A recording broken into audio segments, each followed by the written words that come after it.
Rüyamda her dakika aklımda senin sevgin, bir başka değil misin farkında? Geceleri rüyamda her dakika aklımda senin sevgin, bir başka değil misin farkında? Daha fazla bekletme, bana acı çektirme, bitsin bu hasret, artık kavuşalım, dinsin bu özlem, beraber yaşayalım.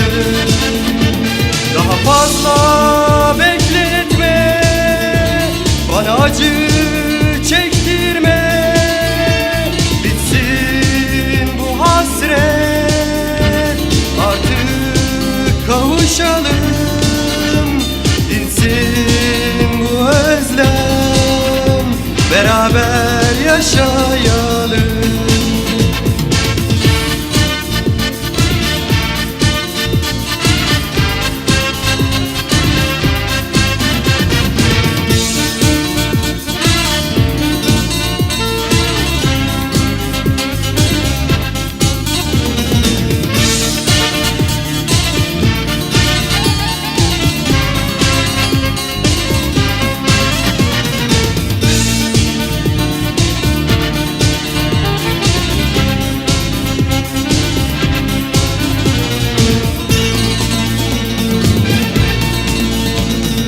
Gözüm gibi sevdiğim, büyük değer verdiğim bir başkası olamaz. Sevdiğim sensin benim.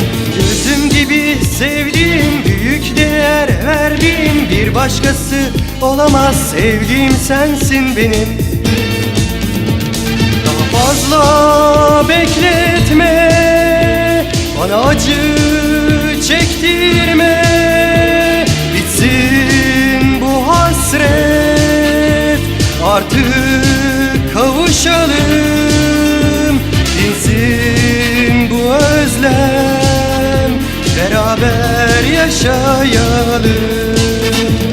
Daha fazla bekletme, bana acı çektirme, bitsin bu hasret, artık kavuşalım, dinsin bu özlem, beraber yaşayalım. Geceleri